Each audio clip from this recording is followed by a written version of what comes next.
Wind River Valley, Wyoming Territory. November 15th, 1834.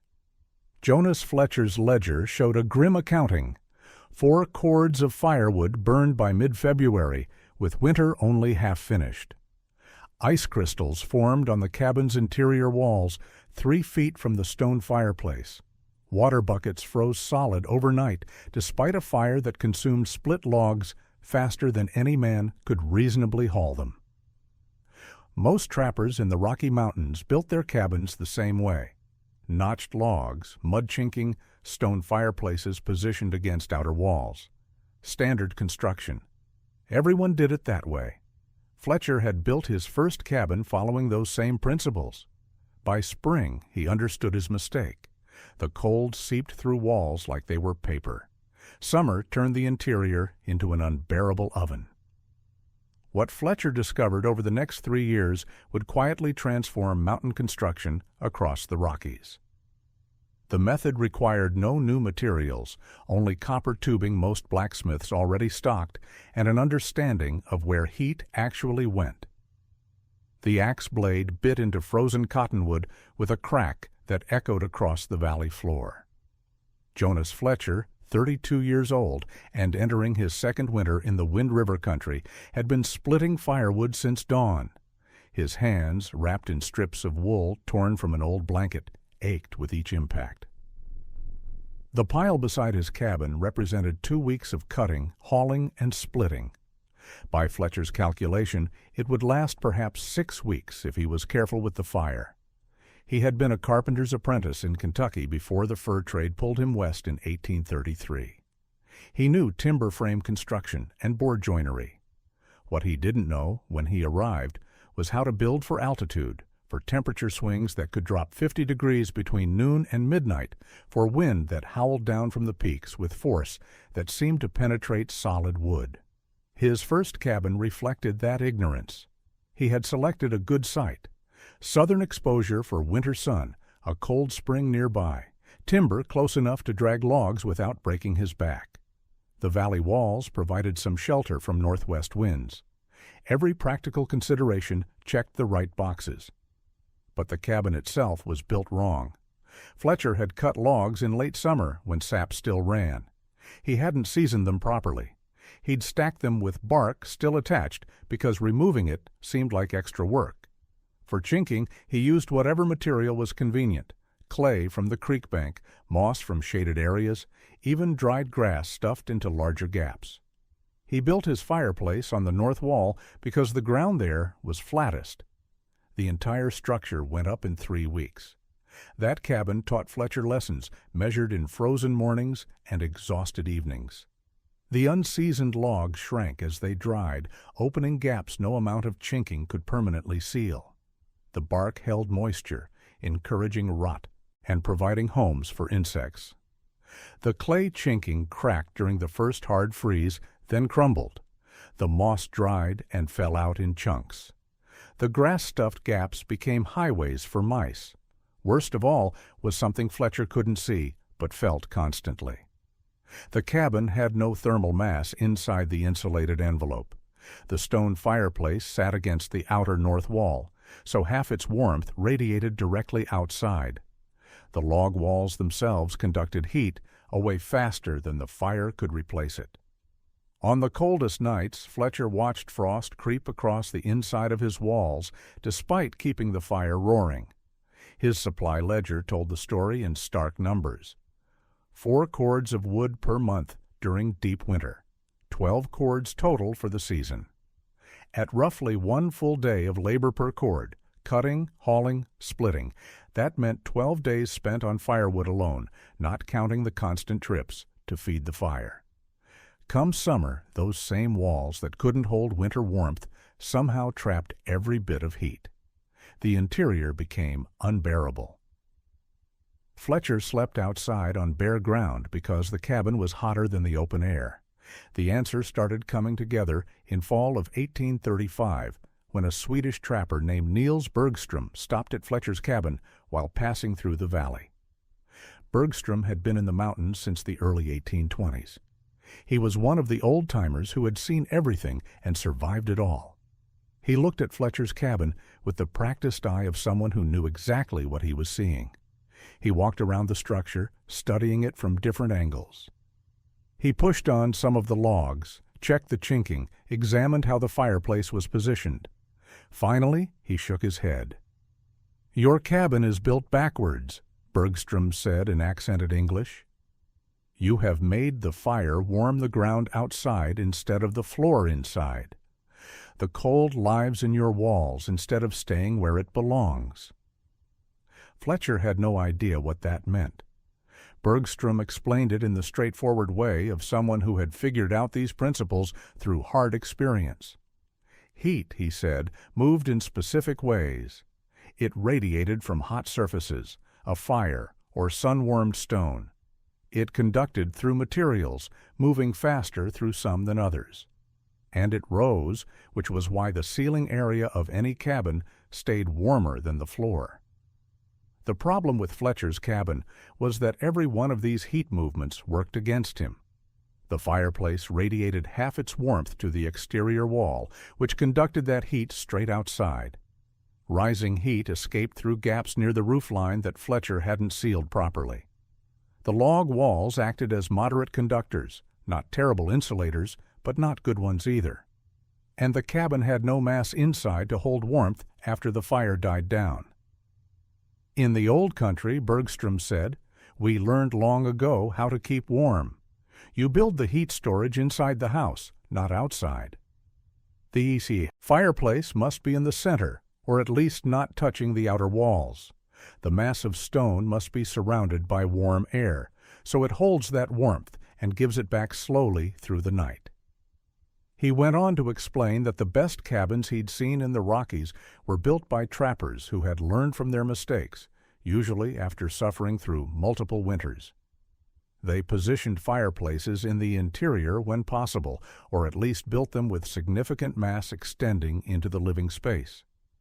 They used double-wall construction in the coldest areas, 2 layers of logs with packed earth or moss between them for insulation. They sealed every gap with proper chinking using materials that wouldn't crack or fall out. And they built with properly seasoned logs that wouldn't shrink and open new gaps.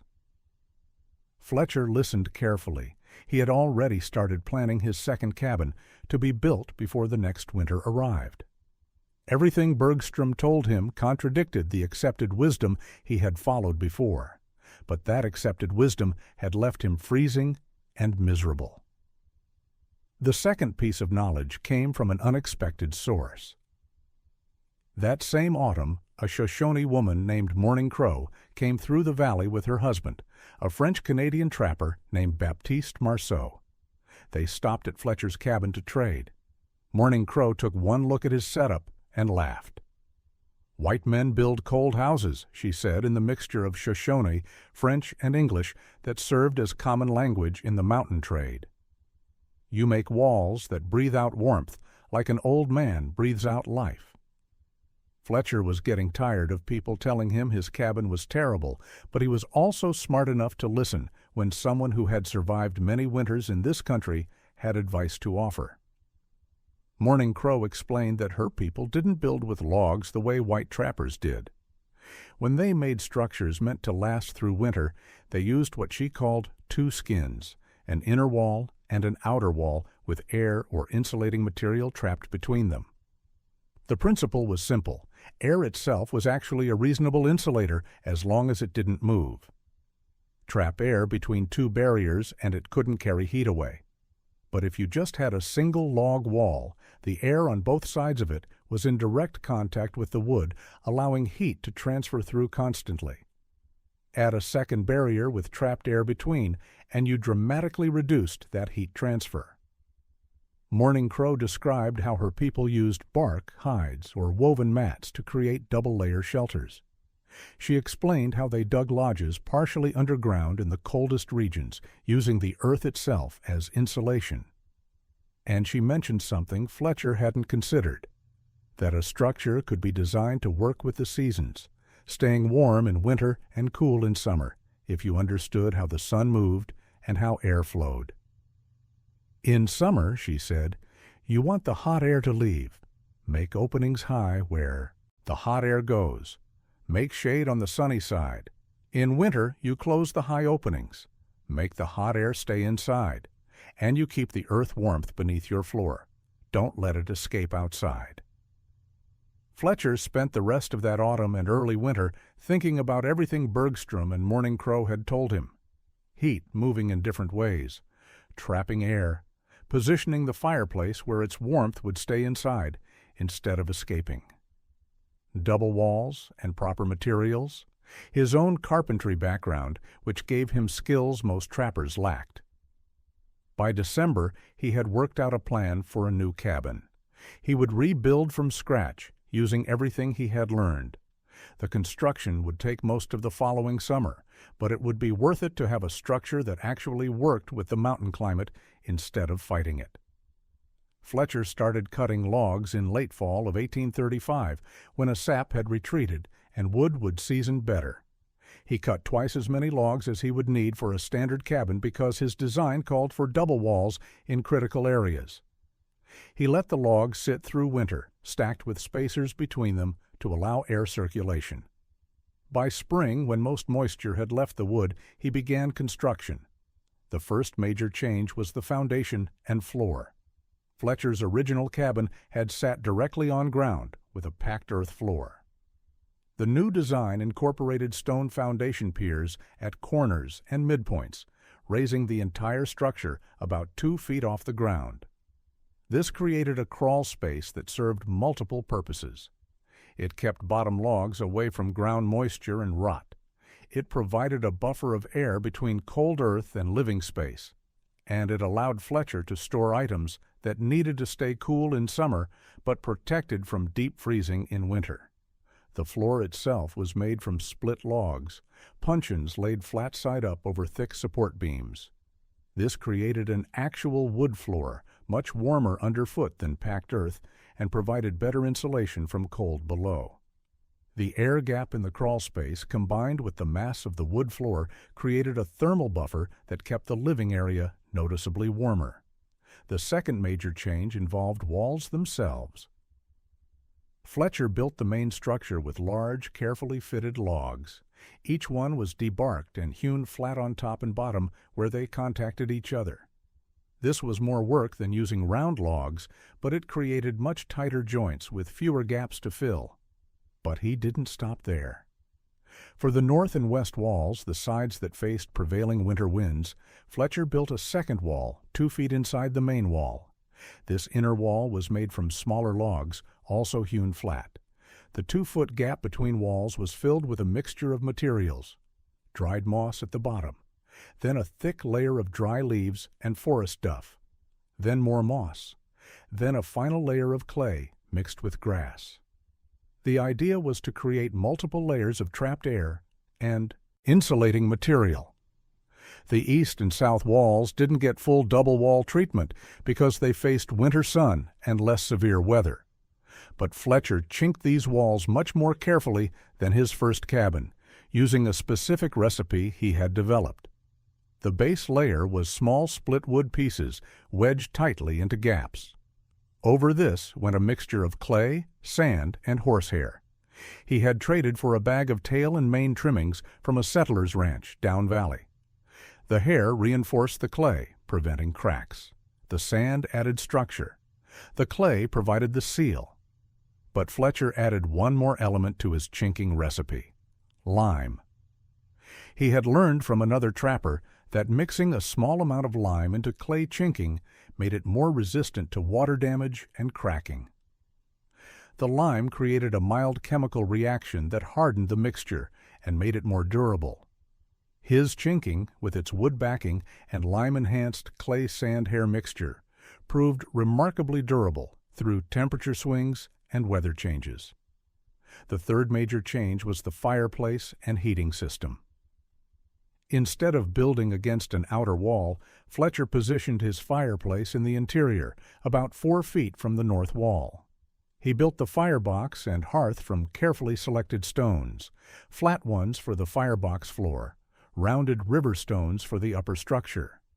But the key feature was the mass. Fletcher built the fireplace structure much larger than strictly necessary for the firebox itself. The stone chimney was thick and wide, creating significant thermal mass inside the cabin. He extended stone benches out from each side of the fireplace, creating places to sit that also served as additional heat-storing mass. The entire structure probably weighed 4 or 5 tons of stone, all positioned in the interior of the cabin, where its stored heat would radiate into living space. The design principle was straightforward. Fire a hot blaze for an hour or two, heating all that stone. The stone absorbed the heat, then slowly released it over the next 8 to 10 hours. This meant Fletcher could let the fire die down to coals or even go out completely, and the cabin would stay warm from radiant heat of the stone mass. He had effectively built a battery for warmth, charging it up periodically rather than maintaining a constant fire. But Fletcher's true innovation came from observing something most trappers ignored completely. The stovepipe, the iron chimney that carried smoke from firebox to roof opening, became scorching hot during fires. That heat represented energy literally going up in smoke. It warmed nothing. It helped nothing. It simply vanished into the winter air. Fletcher had obtained 20 feet of copper tubing from a blacksmith in the Mormon settlements to the south. Copper cost money, about $2 for that length of half-inch tubing, a significant expense. Most trappers would have considered it wasteful. What did a mountain man need with copper pipe? Fletcher wound that copper tubing around his stovepipe in a tight coil, making 6 complete wraps from the base of the pipe to about 3 feet up. He secured it with iron wire at each turn. Then he ran the copper line from the coil to a wooden barrel positioned near the fireplace. The barrel, a 40-gallon oak cask he had obtained from a supply trader, sat on a low stone platform he built specifically for the purpose. The copper line entered the barrel near the bottom. A second line exited near the top and returned to the coil's beginning, creating a complete loop. The principle was simple. When fire heated the stovepipe, that heat transferred to the copper coil. Water in the barrel, pulled by convection through the copper loop, would heat as it passed around the hot stovepipe. Hot water, being less dense, would rise back into the barrel. Cool water from the barrel bottom would be pulled into the coil to replace it. The system would circulate continuously as long as the fire burned, turning waste heat into a permanent supply of hot water. Fletcher filled the barrel with water from the spring. He built his first fire in the new cabin in September of 1836. Within 2 hours, the water in the barrel was warm to the touch. By evening, it was hot enough to scald. The fourth major element addressed ventilation and seasonal adaptation. Fletcher built small openings near the roofline on opposite walls, east and west. In winter, these stayed closed with fitted wood plugs sealed with clay. In summer, he removed the plugs, allowing hot air to rise out of the cabin naturally. This created airflow that made summer temperatures much more bearable. He also designed the roof differently than standard cabin construction. Most trappers' cabins had low-pitched roofs that barely shed water. Fletcher built a steeper pitch, which served multiple purposes.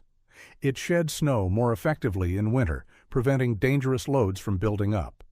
The steeper angle created more space between ceiling and roofline, adding an insulating air gap. And it allowed him to add a layer of sod over the split-wood shingles, creating additional insulation and thermal mass. The sod roof was something Fletcher had seen used by settlers on the plains, adapted for the mountain environment.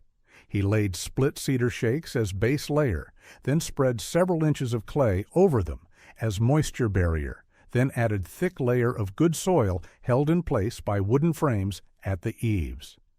Grass and wildflowers grew in this soil, their roots binding it together. The result was a living roof that insulated beautifully, absorbed summer heat before it could penetrate the cabin, and held winter warmth inside. The fifth element involved windows and the south wall. Fletcher built his cabin with main door and 2 windows on the south side, facing winter sun. The windows were small, glass was expensive and fragile, but positioned to let in maximum light during the low sun angle of winter. In Nomaidsen summer, when sun was high in sky, wooden awnings over these windows provided shade, preventing interior from overheating. Inside, Fletcher positioned a stone slab beneath each window. These slabs, about 3 inches thick and extending several feet into the room, absorbed winter sunlight during the day. As sun warmed them, they stored that heat and released it through evening and night. This passive solar heating, combined with thermal mass of the fireplace, meant Fletcher needed much less firewood to maintain comfort. Construction of the new cabin took Fletcher most of summer 1836. Other trappers passing through the valley watched his progress with interest and skepticism. Building with double walls seemed like unnecessary work. The massive interior fireplace looked strange compared to standard end wall placement. The sod roof drew particular comments. Most trappers thought it would leak or collapse. Fletcher ignored the skeptics and kept working. By early September, he had finished enough of the structure to move in, though he spent the next few weeks completing details and fine-tuning the chinking. The first real test came in October when an early cold snap hit the valley, dropping nighttime temperatures below 0. Fletcher lit his fireplace in the afternoon, building a hot fire that ran for about 2 hours. The stone mass heated up, radiating warmth throughout the cabin. By evening, when fire had died down to coals, interior temperature was noticeably comfortable, warm enough that Fletcher didn't need his heavy coat, something that had never been true in his old cabin. He let the fire go completely out around midnight and went to sleep. When he woke at dawn, his breath still formed mist, but the cabin was nowhere near as cold as it should have been. The stone fireplace was still warm to touch. The walls showed no frost on interior. Temperature had dropped certainly, but much more gradually than in his old structure. More importantly, the barrel system worked exactly as Fletcher had hoped. Water remained hot enough for washing. He could dip a kettle directly from the barrel without heating it over the fire. For the first time since arriving in the mountains, Fletcher had continuous access to hot water without burning extra firewood. The real test came in January when deep cold settled in. Temperatures dropped to 30 below 0 for several days running. Fletcher ran his fireplace routine, hot fire for a few hours each afternoon and evening, then let it die down overnight. The massive stone structure held warmth through the night. The double walls prevented cold from penetrating from north and west. The tight chinking eliminated drafts, and the raised floor kept ground cold from seeping up. Fletcher burned less than half the firewood he had used the previous winter, and the cabin stayed dramatically more comfortable. He could work on projects inside without gloves. He could sleep without piling on every blanket he owned. But the barrel system provided an unexpected benefit beyond just hot water. The thermal mass of 40 gallons of heated water acted as an additional heat battery. Even when the fire died completely, the barrel radiated warmth into the cabin for hours. The combination of stone fireplace mass and water barrel mass meant the cabin maintained livable temperatures with remarkably little fuel input. Fletcher recorded the results carefully in his daily log. During January 1837, with temperatures consistently below 0 and several periods of extreme cold reaching 40 below, he burned 1.5 cords of firewood. The previous January, in his old cabin, he had burned 4.5 cords. The mathematics were striking. At that rate, Fletcher would burn roughly 9 cords for the entire winter season compared to 24 cords the previous year. That represented 15 cords of savings, 15 full days of cutting, hauling, and splitting labor that could be spent on other tasks. Or, more accurately, 15 days of backbreaking, dangerous work that simply didn't need to happen. The difference was remarkable enough that other trappers who visited immediately wanted to know what he had done differently. Word spread through Wind River Valley and beyond. Other trappers began incorporating Fletcher's techniques into their own cabins. Some used the double-wall construction, others focused on repositioning their fireplaces to create interior thermal mass. Most started using his chinking recipe, which proved more durable than the standard clay and moss approach. And a few, those who could obtain copper tubing from distant suppliers, built their own waste heat loops to capture stovepipe energy. The specific combination of techniques varied based on each person's needs, available materials, and building skills. But the underlying principles remained the same. Trap heat inside the insulated envelope, store it in thermal mass, and use every bit of energy the fire produced before letting it escape. By 1838, several cabins in the valley featured variations on Fletcher's design. A French-Canadian trapper named Ramey built a hybrid structure with double walls only on the north side, saving work while still getting significant insulation benefits. A pair of brothers from Kentucky built their fireplace dead center in their cabin, creating a stone mass so large it stayed warm for over 24 hours after the fire went out. An older trapper named Samuels added the sod roof technique to his existing cabin, reporting that it made noticeable difference in both summer and winter comfort. The waste heat loop, Fletcher's copper coil system, spread more slowly because it required materials most trappers couldn't easily obtain. Copper tubing had to be purchased from blacksmiths or trading posts, and it wasn't cheap. But those who did install the system universally reported similar results: continuous hot water, reduced firewood, consumption, and improved cabin comfort.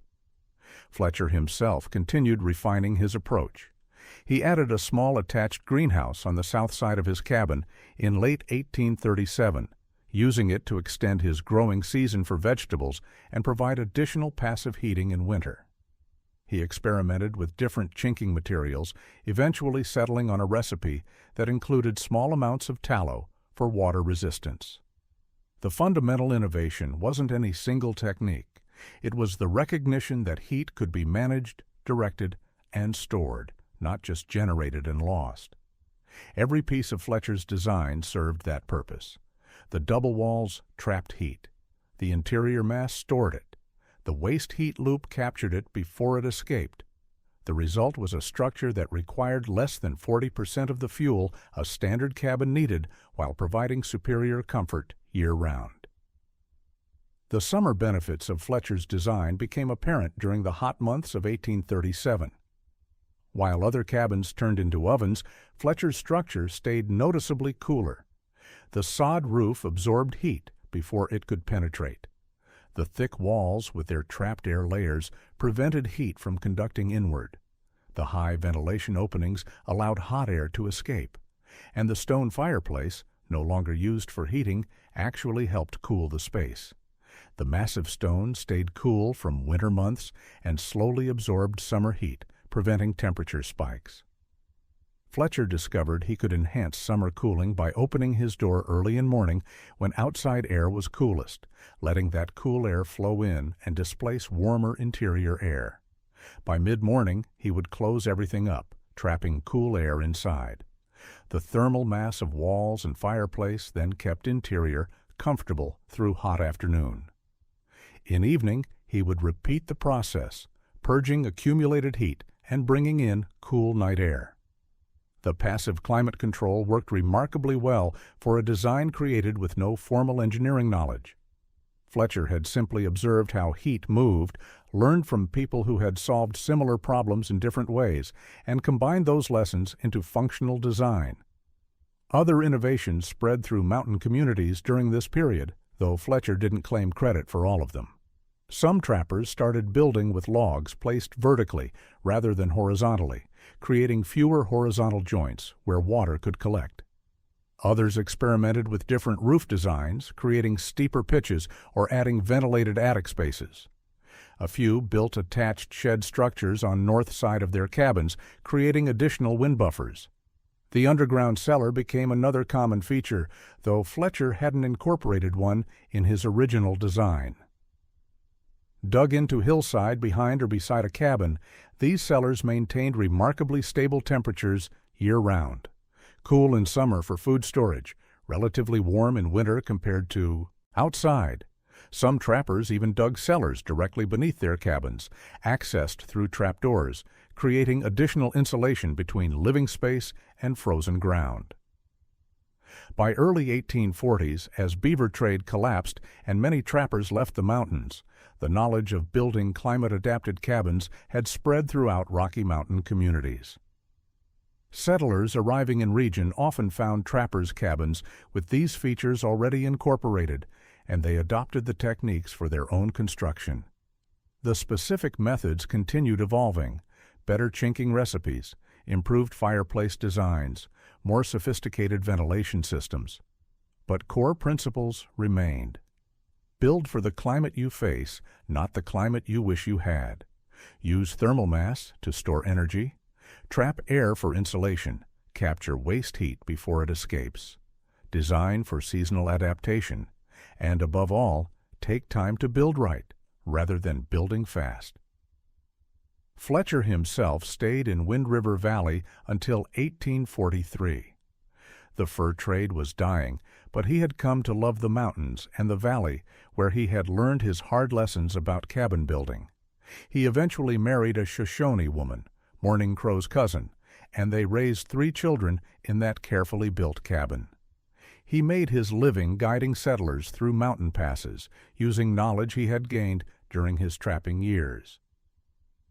His cabin became something of a landmark in the valley, the place where the careful builder lived, the structure that stayed warm in winter and cool in summer without consuming mountains of firewood. The cabin itself stood for over 40 years. It survived countless winter storms, summer heat waves, and the wear of daily use. When Fletcher finally abandoned it in the 1860s to move closer to one of his grown children, the structure was still solid, logs intact, chinking holding firm, stone fireplace as sound as the day he had built it. Other settlers used it for years afterward, recognizing the quality of its construction. The techniques Fletcher developed and shared weren't revolutionary in the sense of being entirely new. Double wall construction, interior thermal mass, proper chinking, passive ventilation, heat recovery. All these methods existed in various forms throughout different building traditions. What Fletcher did was combine them specifically for extreme conditions of high-altitude mountain living, adapting knowledge from Scandinavian log building, indigenous construction methods, and practical carpentry. The waste heat loop represented the most novel element. While various cultures had used thermal mass for heat storage, the specific application of copper coiling around stovepipes to capture and redirect waste heat was uncommon in frontier settings. It required materials that were expensive and not widely available. It required understanding of thermosiphon principles, that heated water would naturally circulate upward, pulling cooler water in, to replace it. And it required careful installation to prevent leaks and ensure proper flow. But the payoff was substantial. A trapper who installed Fletcher's system could heat 40 gallons of water continuously without burning extra firewood. That water could be used for washing, cooking, cleaning, or simply for comfort. In a frontier environment where every task required manual labor and every resource was precious, having hot water available at all times represented a significant quality of life improvement. The system also provided secondary benefits that Fletcher may not have anticipated. The water barrel acted as a heat reservoir, smoothing out temperature fluctuations in the cabin. When the fire burned hot, excess energy went into heating water rather than overheating the living space. When the fire died down, the water released stored heat. The result was more stable, comfortable temperatures with less fuel consumption. Modern thermal engineering would eventually explain why Fletcher's design worked so well. The double walls created insulation through trapped air and multiple material layers. The interior thermal mass acted as thermal battery, storing energy when abundant and releasing it when needed. The sod roof provided both insulation and thermal mass, moderating temperature swings. The elevated floor prevented ground coupling heat loss. The ventilation system allowed seasonal adaptation. The waste heat loop recovered energy that would otherwise be lost. Every element served specific thermal purpose, whether Fletcher fully understood the physics or not. He built based on observation, experimentation, and knowledge gained from diverse sources. The fact that his design aligned with principles modern engineers would later formalize simply confirmed that good practical engineering often discovers the same solutions regardless of theoretical framework. The impact of these building techniques extended beyond individual comfort. Better insulated cabins required less firewood, which meant less time spent in dangerous, exhausting work of cutting and hauling logs. This gave trappers and settlers more time for other activities, tending livestock, improving their land, or simply resting. Reduced firewood use also meant less impact on local forests, which were already under pressure from overuse. Areas where trappers and settlers clustered often showed heavy impact on local forests from everyone cutting firewood. Cabins that used less wood reduced that pressure. Over time, across multiple cabins, the cumulative impact was noticeable. Warmer, more comfortable cabins may have contributed to better health outcomes as well. Constant exposure to cold, as Fletcher experienced his first winter, stressed the body and increased vulnerability to respiratory illnesses. Cabins that maintained more stable, warmer temperatures reduced that stress. While frontier life remained harsh and dangerous, small improvements in daily living conditions could accumulate into meaningful differences in survival and quality of life. The social aspect of Fletcher's innovations deserves mention too. By sharing his techniques freely with other trappers and settlers, he contributed to a tradition of mutual aid and knowledge exchange that characterized mountain communities. Building a cabin that worked properly meant the difference between surviving winter and freezing to death. People shared survival knowledge because everyone's life depended on it. Fletcher's willingness to explain his methods, to help others understand principles rather than keeping them secret, reflected that communal approach to frontier living. Some of the trappers who learned from Fletcher went on to build cabins in other regions, spreading techniques further. A group of trappers who wintered in the valley in 1838 later built cabins in Montana Territory, incorporating the double-wall design. Settlers heading to Oregon country in early 1840s sometimes stopped in Wind River Valley and received advice on cabin building from Fletcher and others. The knowledge dispersed gradually through informal networks that connected mountain communities across thousands of miles. The specific techniques also continued adapting to different environments and materials. In regions where stone was scarce, builders used adobe bricks or thick packed earth for thermal mass. Where timber was limited, they used smaller logs and thicker insulation layers. In areas with different climate patterns, less extreme temperature swings, or different precipitation, the design shifted accordingly. The underlying principles remained, but implementation varied based on local conditions and available resources. The transition from trapping era to settled agriculture in 1850s and beyond brought new approaches to building, but many lessons from trapping days remained relevant. Farmers and ranchers building permanent homes in mountains still faced extreme temperature swings. They still needed structures that stayed warm in winter and cool in summer. The specific techniques evolved. Sawmills made dimensional lumber available. Manufactured materials provided new options. Better tools allowed more sophisticated construction. But fundamental principles of working with climate rather than fighting it remained applicable. By 1860s, when Fletcher left his Wind River cabin for the last time, the structure had already influenced dozens of other buildings across the Rocky Mountain region. The exact attribution was lost. Few people decades later knew where certain building methods had originated. But the methods themselves continued working, which was all that mattered. The story highlights something important about innovation and knowledge sharing in frontier settings. Major breakthroughs didn't always come from professional builders or trained engineers.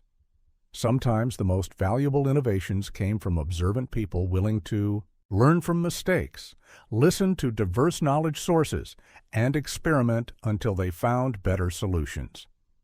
Fletcher's combination of Swedish log-building principles, indigenous construction knowledge, and practical carpentry created something more effective than any single tradition alone.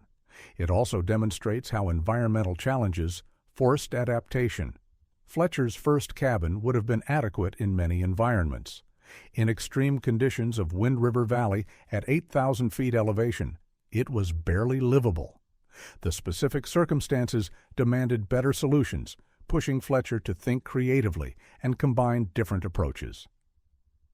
Necessity drove innovation, as it so often does.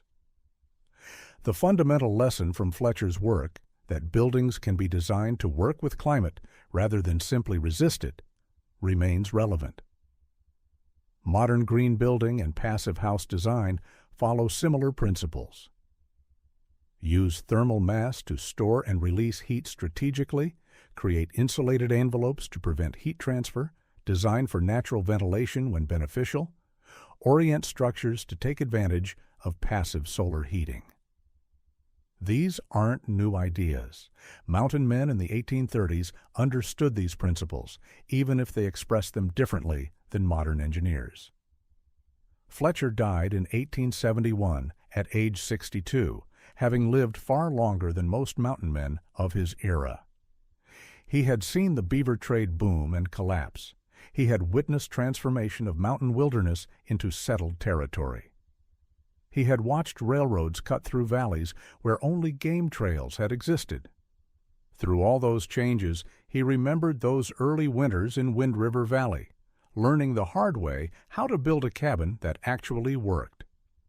In his later years, Fletcher sometimes guided young builders who asked for advice on cabin construction.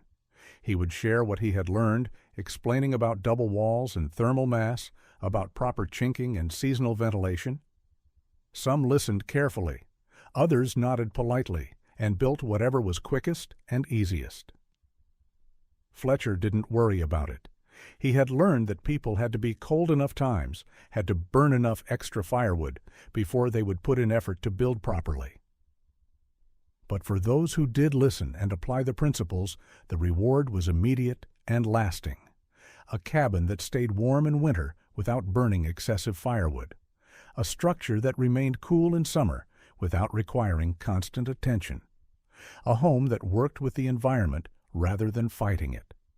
That was the real innovation, understanding that a building could be more than just shelter from elements. It could be a tool for managing climate, creating comfort, and making survival easier.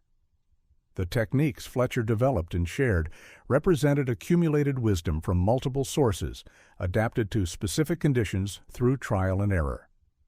They weren't perfect solutions, no building method is, but they were significantly better than the standard approach most trappers used. And that improvement, multiplied across dozens or hundreds of cabins across years of winters and summers, represented meaningful advancement in frontier living conditions. The mathematical reality of the improvement was straightforward. Fletcher's first cabin, burning 4 cords of wood per month during winter, required roughly 24 cords for a 6-month heating season.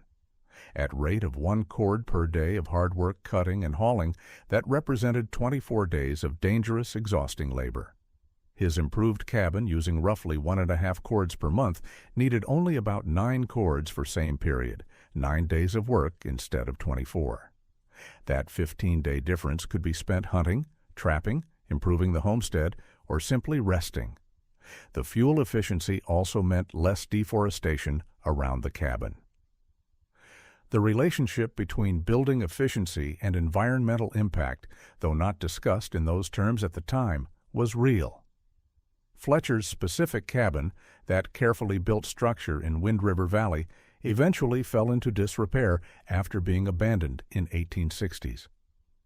Weather and time took their toll. The sod roof collapsed first, then the exposed wooden structure began to deteriorate. By early 1900s, only the stone fireplace remained standing, a monument to the part of structure that had been built to truly last. Even that was eventually buried by shifting soil and growing vegetation. But the knowledge Fletcher developed and shared persisted long after the physical structure vanished. Trappers, settlers, and mountain dwellers across the Rockies continued using techniques that traced back, in part, to hard lessons learned in that valley in the 1830s. The story of Fletcher's cabin innovations illustrates how historical knowledge gets lost and rediscovered. By early 1900s, as modern construction techniques and materials became standard, many specific methods developed by mountain men were forgotten. Later generations interested in historical building sometimes had to rediscover principles that trappers in 1830s had understood perfectly well. The knowledge cycle, innovation, adoption, routine use, eventual loss, rediscovery, played out over decades. Modern reconstruction efforts at historical sites sometimes miss these sophistications. A mountain man cabin built for tourists often represents the most basic construction because builders assume that's what trappers used. The evolved, refined techniques that made mountain living actually sustainable get overlooked. This creates misleading impression of frontier life as more primitive than it actually was. The best frontier builders were sophisticated problem solvers who developed effective solutions to real challenges.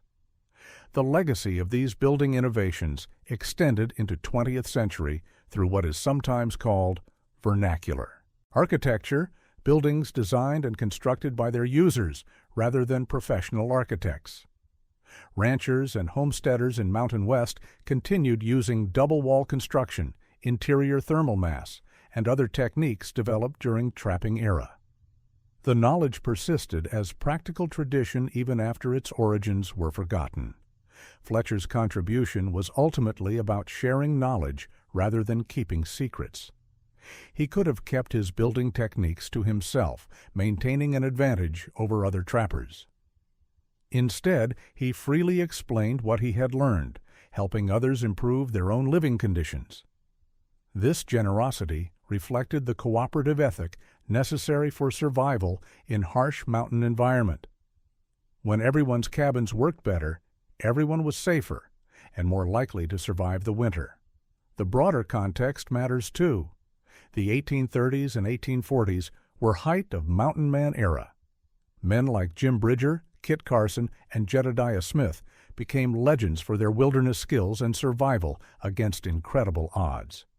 But for every famous mountain man who survived, dozens died from accidents, encounters with wildlife, or simple exposure. The mortality rate among trappers was extraordinarily high.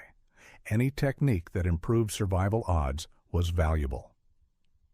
Fletcher's innovation came at a time when frontier construction was still relatively primitive. Professional builders in eastern cities used sophisticated joinery and engineering, but that knowledge rarely made it to frontier.